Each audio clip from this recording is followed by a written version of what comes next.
আমার হাজব্যান্ডও রান্না করে, তবে আলু কেটে দেওয়া, পেঁয়াজ রসুন বেটে দেওয়া, কড়াইয়ে কতটা কী পরিমাণ মশলা লাগবে, কটা সিটি লাগবে, কখন কোনটা কি দিতে হবে সবটুকুই আমি বলে দিই। তবে আমার হাজব্যান্ড কিন্তু রান্নাটা ভালোই করে। যাই হোক, আজকে আমার হাজব্যান্ড রান্না করেছিল একটু খাসির মাংস। মশলা হিসাবে আমি দিয়েছিলাম টক দই, জিরে গুঁড়ো, ধনে গুঁড়ো, হলুদ গুঁড়ো, একটু কাশ্মীরি লঙ্কা, মিট মশলা আর বেশ খানিকটা সরিষার তেল। এই সবটুকুকে দিয়ে ভালো করে একটা পেস্ট বানিয়েছিলাম। সেই পেস্টটা কাঁচা মাংসটায় ম্যারিনেট করে রেখে দিয়েছিলাম মোটামুটি ওই 2-3 ঘন্টার মতন।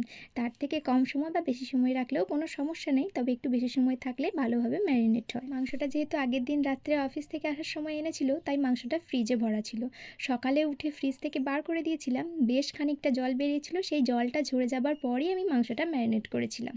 তারপর কড়াইয়ে ভালোভাবে তেল গরম হলে তার মধ্যে আলুগুলো বেশ একটু লাল লাল করে ভেজে নিয়েছিলাম। আলুগুলোকে তুলে রেখে কড়াইয়ে আরও বেশ খানিকটা তেল দিয়ে তার মধ্যে দিয়েছিলাম ফোড়ন হিসাবে গোটা জিরে আর শুকনো লঙ্কা। তারপর কেটে রাখা পেঁয়াজগুলো দিয়ে বেশ খানিকটা চিনি দিয়ে একটু ভাজা ভাজা হয়ে গেলে তার মধ্যে দিয়েছিলাম রসুন আর কাঁচা লঙ্কার পেস্টটা। তারপরে এই রসুন, কাঁচা লঙ্কা, পেঁয়াজ এই সব কিছু মোটামুটি একটু ভাজা হয়ে গেলে তার মধ্যে দিয়েছিলাম টমেটো বাটা। টমেটোটা দিয়ে বেশ খানিকক্ষণ নাড়িয়ে ভালোভাবে কষিয়ে এলে তার মধ্যে দিয়েছিলাম মাংসগুলো। আমি আর অন্য কোনো মশলা দিইনি, যা মশলা দেবার আমি মাংস ম্যারিনেটের সময় দিয়ে রেখেছিলাম। এখানে ছিল ওই 1.5 কেজির মতন মাংস, সেই হিসাবে আমি মশলা দিয়েছিলাম। ম্যারিনেট করার সময় আমি নুনটা দিইনি, কারণ তাতে অনেকটা জল বেরিয়ে যায়।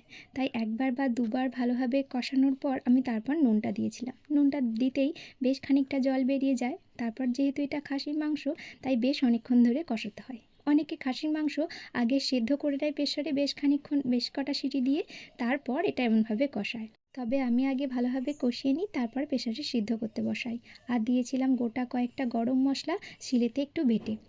আমি মোটামুটি প্রথম দিকে 2 কি 3টে সিটি দিই, দিয়ে বসিয়ে রাখি। তারপর আরেকবার খুলে আলুগুলোকে দিয়ে আবার 2 সিটি দিই। মোটামুটি ওই 5টার মতন সিটি দিই। তার মধ্যে আমার সুন্দর সেদ্ধ হয়ে যায় এবং একটা পাতলা পাড়া ঝোল হয়, বেশ ভালো লাগে।